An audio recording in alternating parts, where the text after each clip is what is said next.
So I want to make a quick video that was requested, and it is on writing really long papers, such as dissertations or just long papers for school. Now, this was requested by someone who tested with the same results as I did on the Myers-Briggs: introverted, intuitive, feeling, and perceiving. If you're not familiar with the Myers-Briggs, you can check some of my previous videos. It's actually talking about that was what initially got me into YouTube, so I sometimes still get comments on my results. But yeah, so this video itself is on just writing really long papers. So if you took the Myers-Briggs and got the same classification, if you didn't take the Myers-Briggs, regardless of who's watching this video, I hope this is helpful. So to get started with some of my recommendations, number one, I recommend sort of making a mind map. So what is a mind map? A mind map is when you kind of come up with a certain idea that you think is going to be the focal point for your paper, but you're not exactly sure what that might be connected to. You need to narrow down the topic of your paper, or you need to expand on that specific topic. Mind maps can be useful for both inductive and deductive reasoning. So deductive is when you go from the more general to the specific. So for example, if you want to look at exercise, which is a very general topic, you might branch out exercise, physical health, and mental health. Then from physical health, you might put it's good for your heart, it's good for your muscles, it's good for your weight. You go back to mental health and you might add then, well, it might help decrease depression, it might help you have more energy for the rest of the day. A downside might be that you might feel tired afterward. Boredom, what can you do to relieve boredom? Maybe you have like music playing, or you watch one of those like little TVs at the gym, or you go for a walk outside. From there you can put nature, health benefits. You can go back to muscles. Oh, for muscles, then maybe it makes you stronger for other sports, and you just kind of keep them branching out. For inductive, you do the opposite. For inductive, you might be looking at increased confidence and, weightlifting. And so what's related to that? Well, you might put a branch out exercise. So you might want to talk about exercise in your paper.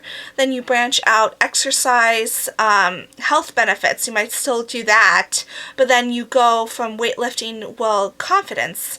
You branch that out, confidence, like looking specifically at confidence. Why might you feel more confident? Well, maybe you feel more confident because of how you look, because of you feel stronger, because you feel healthier. What is that related to? Self-esteem and self-perception. So you kind of just keep on branching out. So you might either be expanding your topic or narrowing it down in these mind maps. So I find those to be very helpful. Another thing, number two, is writing an outline. Now this is something that I kind of learned a little bit later on.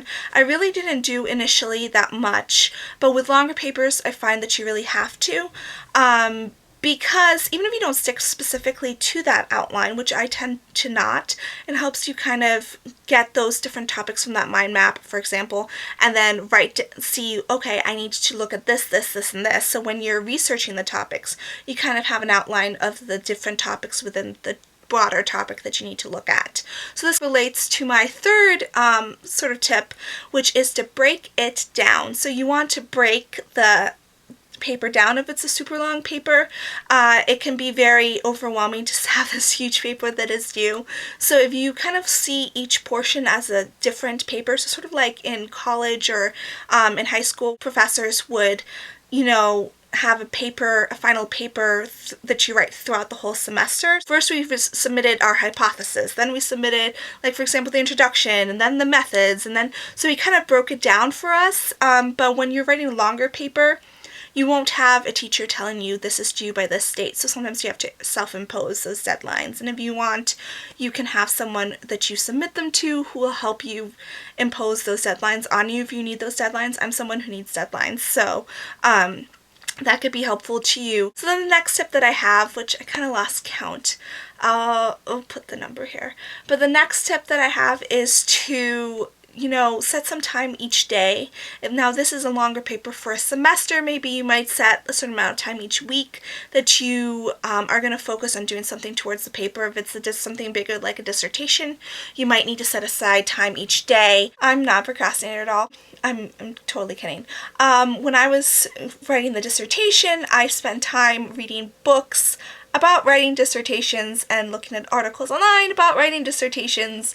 So yeah, that might have been a form of procrastination, but a lot of people do recommend, and I do as well now, to just set some time each day. And whether you're feeling inspired that day or not feeling inspired that day, you know that that amount of time is directed towards writing or researching what you're going to do. And when I mean researching, I mean not just thinking about it.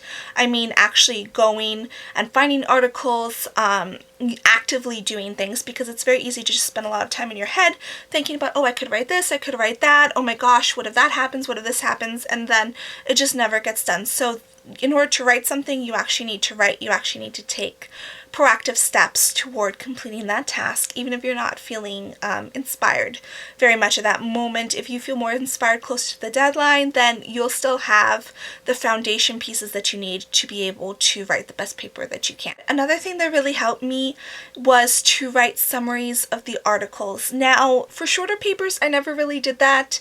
I would just kind of, especially in college, like I would just kind of gather a whole lot of articles, glance through them, kind of get the gist, and basically like reference different parts of that article that were interesting to me. But when you have a lot of articles, you're going to forget which articles which. Some are not important, some you don't agree with the conclusion, some like the statistics are off and that's not a study that you would want in your paper. So I found that summarizing the different studies really helped. Now, if it's something that I realized, oh, I printed this out, save this onto, I used my iPad as sort of my folder for all of my articles. So I'd save them onto there, and I'll put the link to or not the link, but I'll put the name of the app that I use to help me organize all of my articles.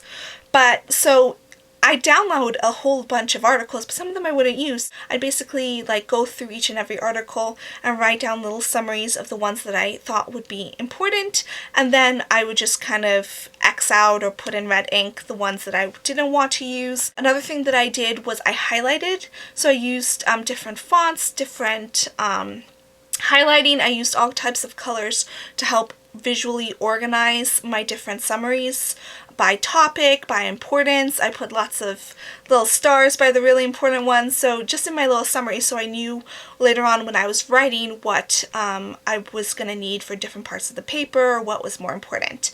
That's just something that helped me visually kind of organize everything. Now, if you are someone who does procrastinate a bit, and you are in that stretch where you need to get this done, and I do tend to procrastinate, but for the dissertation I didn't really intend to procrastinate. There were a lot of hurdles, like a lot of, like you need to go through the IRB, you need to go through all of these different tasks, and you find participants, then you need to analyze the data. So there's certain things that you can't, steps that you can't jump ahead. You need to finish the previous step before you go to the next step.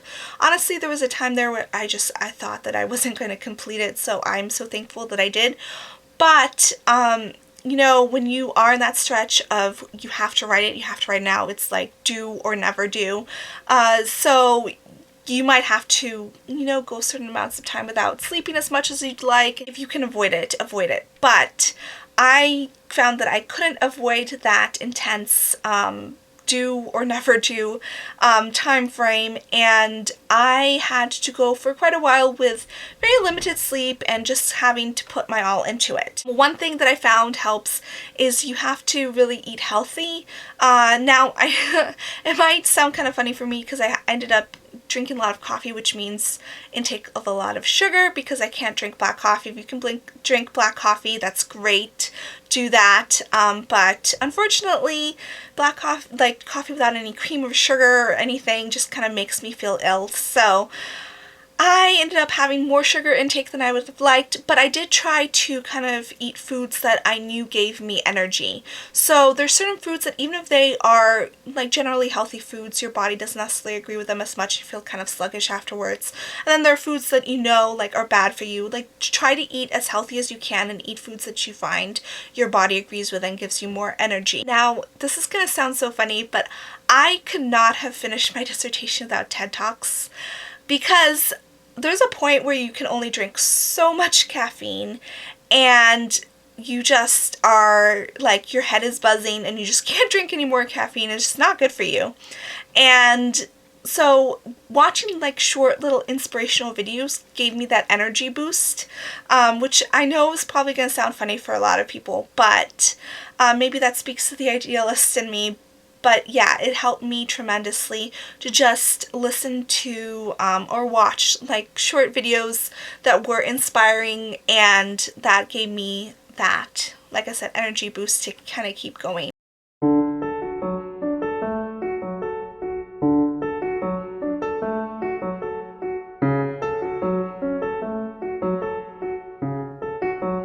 Something else that I did was power naps. I had a few weeks there where I actually had to take time off of work, and I was just writing. And even when I was at work, like, I wasn't sleeping as much. Honestly, this was really bad for my health. But if I hadn't had that time of hyper focus, I would have never gotten it done. So power naps really helped me. There was some time where I didn't really have the time to sleep a full night. So I needed someone to help me make sure that I listened to the alarm clock. But just kind of having a short nap when you're writing something and your brain is just kind of like, okay, I'm done, I don't want to focus on this anymore, kind of taking a short nap and then going back to it afterwards can really, really help. Another thing that helped me was a pose. Now, it's a yoga pose. Let me look at what it's called. It's called Viparita Karani. And this is a yoga pose where you put your legs up against the wall and you kind of scooch your bottom like close to the wall, and your legs are just straight up, and it's good for your circulation. I think sometimes like doctors will recommend it for people with some heart issues. I'm not exactly sure. I read that online, but I do know that someone who worked in occupational therapy really promoted that pose, and that's kind of how I learned about it, through one of my internships at a hospital. So yeah, I ended up doing that, just kind of putting my legs up against the wall, closing my eyes. If you put your arms up above your head like that is also even better, like kind of relax against the floor. That's even better for you, and it just kind of gives you extra energy. And even if you're not writing a paper that you have to get done, this can be a pose that could be helpful for you health-wise, just in general. So I did do several of those poses when I was kind of really tired and exhausted, and I didn't really want to take a nap, but I just needed some time away. I would do that, and it would kind of help rejuvenate me a little bit. So these are my tips. I hope some of them help. These are things that I found helped me quite a bit, so I hope that you at least find something useful for you. Let me know what tips help you, and I'm hoping maybe I'll do NaNoWriMo this year, so maybe I'll go back to writing a whole lot again. I'm taking a little bit of a break from writing because I'm a little bit tired of it at the moment, but hopefully this just writing for school is not the last thing I'm gonna write. So yeah, leave your tips in the down bar if you think that you have something that you do when writing papers that really helps you, and hopefully we can all help each other out. Comment, rate, subscribe, and I'll talk to you guys soon. Bye.